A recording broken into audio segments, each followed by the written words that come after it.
Bago ko po nakilala si Kristo, ang Panginoong Diyos, isa po akong Roman Catholic na nakagisnan ko na sa aking mga namayapang magulang. Nandoon yung magdadasal kami sa mahal na Birhen na paulit-ulit. At lalo na sa kung may namatay sa aming pamilya, meron yung siyam na araw na padasal, pakain. Kasi yun daw yung kaugalian ng tamang pagdadasal sa Panginoong Jesucristo upang maligtas ang mga kaluluwa ng mga namayapa naming kapatid. Panginoon na rin ang nagbigay ng way.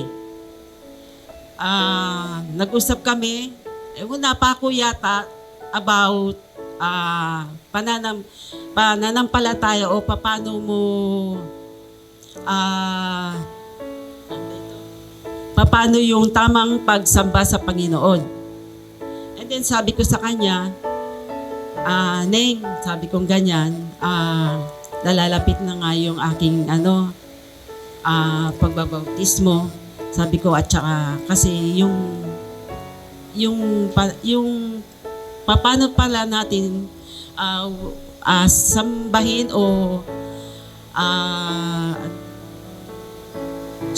paano natin sambahin ng Panginoon na hindi yung mga santo, yung mga santo na wala ng buhay, hindi naman pala natin dapat sambahin yun. Kasi sila yung may mga kamatayan na wala nang buhay. Sabi ko ganyan sa kanya. Tsaka kasi sabi ko, nabasa ko sa yun, sa Biblia.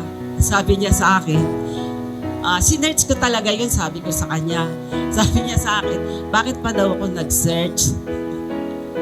In-stress ko lang daw po yung sarili ko. Sabi ko, hindi. Kasi yun yung salita ng Panginoon na dapat nating sundin.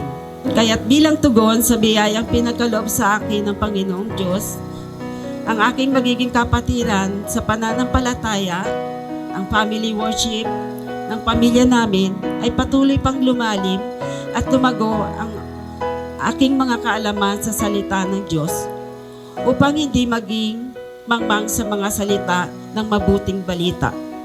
Lucas 20:33. Lilipas ang langit at lupa, ngunit ang aking mga salita ay mananatili magpakailanman.